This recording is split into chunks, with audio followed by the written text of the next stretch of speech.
A 0.62 kilogram basketball is thrown for a bounce pass. It undergoes a displacement of 12.7 meters in 1.3 seconds as it's traveling to the floor at an angle of 32 degrees above the horizontal. It bounces back up with the same speed and at the same angle. Find the impulse that the floor puts on the ball. To find impulse, we need mass and the change in velocity of the ball. Since we already have the mass, let's calculate the velocity of the ball. We know it had a displacement of 12.7 meters in 1.3 seconds. Since velocity is d over t, we can calculate velocity. We can take 12.7 meters over 1.3 seconds, and we can get 9.77 meters per second. Now, we need to calculate the horizontal and vertical components of the velocity. Since we know the ball moves in the same horizontal direction at the same speed before and after the ball bounces, we know that the horizontal velocities are the same. This means the change in horizontal velocity is going to be 0 meters per second. Now, in order to calculate the vertical velocity, we can use sine of theta times the resultant velocity. For our problem before it bounces, we can do sine of 32 times 9.77 meters per second, which gives us 5.18 meters per second. That's the vertical velocity before it hit the ground. Now let's calculate the vertical velocity after we hit the ground.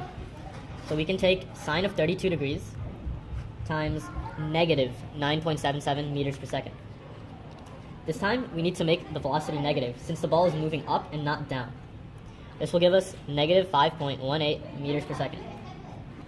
Now, because we have the initial velocity and the final velocity, we also have the change in velocity of the ball. We also have the mass, so we can plug into the impulse formula, which is mass times change in velocity. We have 0.62 kilograms times a change in velocity of negative 10.36 meters per second. If we plug this in, we will get negative 6.419 newtons times seconds. This is our answer. Now let's compare the impulse of the basketball with the impulse of a raindrop. Our given mass is 3.5 times 10 to the 4th kilograms, and the average velocity being 8.94 meters per second. So the impulse formula is mass times the change in velocity. And since this is a collision, the final velocity for the raindrop will be 0 meters per second. So we just plug that into the formula, being 3.5 times 10 to the negative 4th kilograms times 0 meters per second minus 8.94 meters per second.